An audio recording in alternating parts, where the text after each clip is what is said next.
सो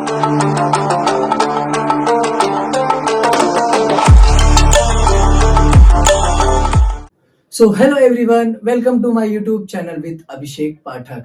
तो यारो, आज का वीडियो बहुत ही इंटरेस्टिंग होने वाला है क्योंकि मैंने काफ़ी किताबें पढ़ी और जितनी भी किताबें पढ़ी उन सभी किताबों में इन 6 चीज़ों को हमेशा हमारा दुश्मन बोला गया है। अगर क्या होगा कि यही 6 चीज़ हमारे दुश्मन ना बनकर हमारे दोस्त बन जाए, ज़िंदगी आसान हो जाएगी। और मैं आपको 100% श्योरिटी देता हूँ, ये पूरा वीडियो देखने के बाद आप सक्सेस हो या ना हो, पर ज़िंदगी जीने का तरीका तो आ ही जाएगा। तो ज़्यादा टाइम ना लेते हुए इस वीडियो की शुरुआत करते हैं। सो गाइज, आज होली का बहुत ही खूबसूरत रंगों भरा त्योहार है। एक ऐसा दिन जब अच्छाई ने बुराई पर जीत की थी। लेकिन सोचो, होली सिर्फ एक रंगों का त्योहार नहीं, बल्कि जिंदगी को सही तरीके से जीने सिखाने वाला एक संदेश भी है। तो इस खास मौके पर मैं आपसे कुछ बातें शेयर करने वाला हूँ जो आपको तुरंत सफल ना बनाए, लेकिन जिंदगी आसान, शांत और सही दिशा में जरूर ले जाएगी। और साथ ही साथ हम जानेंगे कि आखिर होली क्यों मनाई जाती है, इसके पीछे छुपी कहानी क्या है। ये सभी बातें सुनने और देखने के बाद आप भी कहेंगे, क्या बात है।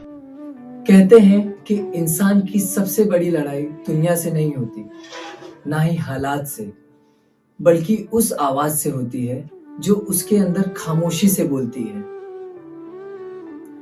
वही आवाज जो कभी कहती है और चाहिए, कभी कहती है उससे बेहतर बनो, कभी कभी तो खुद से ही लड़वा देती है।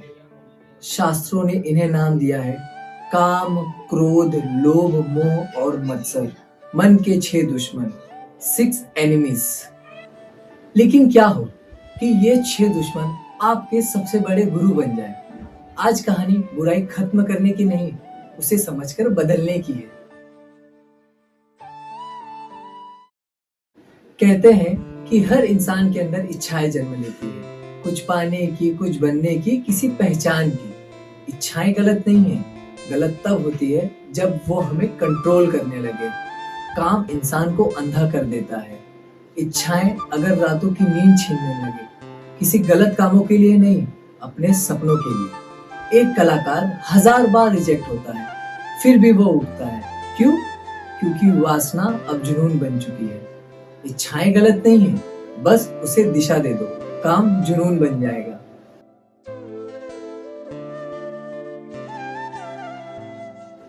क्रोध सबसे गलत समझे जाने वाली भावना है।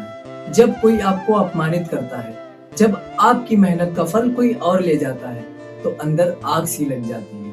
लोग कहते हैं गुस्सा मत करो, लेकिन जिस इंसान के अंदर क्रोध नहीं होता, वो कभी अन्याय के खिलाफ खड़ा ही नहीं हो पाता। आग बुरी नहीं है, दिशा गलत है। अगर क्रोध बदले में बदल जाए तो विनाश, अगर क्रोध अन्याय के खिलाफ खड़ा हो जाए तो क्रांति। गुस्सा करना गलत नहीं होता, उसे कारण दे दो, क्रोध साहस बन जाएगा।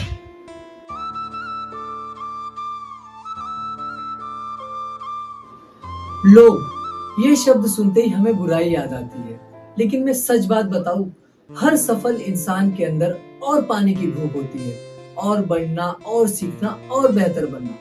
फर्क सिर्फ इतना है कि हम दूसरों का छीनना चाहते हैं। अगर हम दूसरों का ना छीनकर, उनसे कंपैरिजन ना कर कर खुद को इम्प्रूव करें, स्वयं के विकास पर ध्यान दें, तो लोभ प्रगति बन जाता है।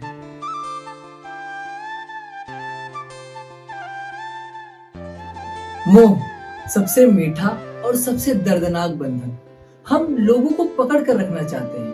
क्यों? क्योंकि हम उन्हें खोने से डरते हैं। लेकिन सच ये है कि जिसे पकड़ कर रखा जाए, वो रिश्ता नहीं, कैद बन जाता है। प्यार पकड़ना नहीं होता, समझना होता है। अगर मोह स्वार्थ छोड़ दे तो वो करुणा बन जाता है, और करुणा रिश्ते को समय से ज्यादा मजबूत बना देती है।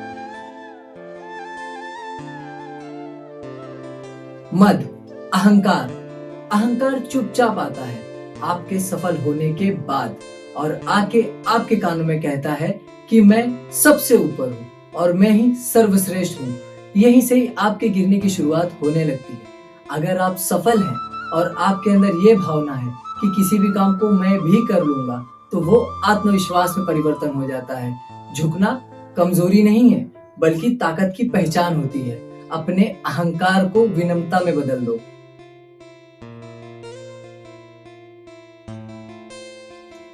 ईर्ष्या, हर इंसान को यह महसूस होता है कि जब हम उसे वहां देखते हैं जहां पहुंचने का हमारा सपना होता है, तो दिल जलने लगता है और मन हार मानने लगता है। लेकिन उस समय हमें खुद से एक बात पूछनी चाहिए कि क्या मुझे उससे जलना चाहिए, कि मुझे उससे सीखना चाहिए। जिस दिन आप तुलना छोड़कर सीखना शुरू कर देंगे, उस दिन मत्सर प्रेरणा में बदल जाएगा। तो दोस्तों, मन के ये 6 दुश्मनों को खत्म नहीं किया जा सकता, ना ही इन्हें हराया जा सकता है, पर इसे समझा जा सकता है। और इसे समझने के बाद आपकी जिंदगी बदलने नहीं, संवरने लगेगी। और जब आप अपने मन पे जीत पा लोगे, तो सिर्फ एक ही बात कहोगे, दिल गार्डन गार्डन हो रहा है, बहुत मजा आ रहा है यहाँ पे। यहाँ लबे सीरी सा लग रहा है, दिल गार्डन गार्डन।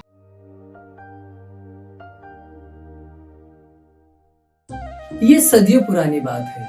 एक हिरण्यकश्यप नामक अहंकारी राजा था। उसने कठोर तपस्या कर श्री ब्रह्मा जी को प्रसन्न किया, और ब्रह्मा जी को प्रसन्न करने के बाद उसने कुछ ऐसे वरदान मांगे जो उसे अमर बना दे। उसने ये वरदान मांगे कि ना ही उसे कोई इंसान मार सकता है, ना ही कोई जानवर, ना ही उसकी मृत्यु दिन में हो सकती है, ना ही रात में, ना ही कोई उसे अंदर मार सकता है, ना ही बाहर। ये वरदान पाने के बाद वो खुद को भगवान समझने लगा और समस्त ब्रह्मांडों पर अत्याचार करने लगा। वो श्रीमद् नारायण विष्णु भगवान से बहुत ही ज्यादा ईर्ष्या करता था। कुछ समय बीता, काफी साल बीते, फिर उसके घर में जन्मे श्री भक्त प्रहलाद। हिरण्यकश्यप विष्णु भगवान से इतना चिढ़ता था कि उसने अपने पुत्र भक्त प्रहलाद को मारने का षड्यंत्र रचा और अगले दिन होलिका को बुलाने का निमंत्रण दिया। अगले दिन होलिका को बुलाया गया। होलिका को एक वरदान था कि उसे आग छू भी नहीं सकती। तो प्लान ये था कि होलिका भक्त प्रहलाद को गोद में लेकर चिता में बैठेगी और वह बच जाएगी और प्रहलाद जल जाएंगे। पर प्रहलाद हमेशा विष्णु भगवान का नाम जप करते रहते। जब वो होलिका आग में लेके भक्त प्रहलाद को बैठी, तो होलिका तो जल गई, लेकिन भक्त प्रहलाद को एक खरोच नहीं है, क्योंकि नाम में इतनी सामर्थ्य है कि उसने भक्त प्रहलाद को एक खरोच भी नहीं पहुंचने दी। इस तरह होलिका का अंत हुआ, अच्छाई की जीत हुई और बुराई की हार हुई। हर होलिका दहन हमें एक ही चीज सिखाती है, बुराई कितनी भी पावरफुल क्यों ना हो, सच्चाई की आग उसे जलाकर मिटा ही देती है। और इसलिए होलिका दहन के दूसरे दिन हम होली इसलिए खेलते हैं क्योंकि उस वक्त अच्छाई की जीत और बुराई की हार हुई थी। लोग आपसी दुश्मनी भुलाकर एक दूसरे को रंग लगाते और खुशियां बांटते। इसके लिए होली को रंगों का त्योहार कहा गया है। जाते जाते मैं आपसे सिर्फ इतना कहना चाहूंगा कि आप जब तक इस संसार में जीवित है, तब तक इन 2 चीजों पर बहुत फोकस करिए, नाम पर और पैसे पर। नाम मतलब भगवान का नाम।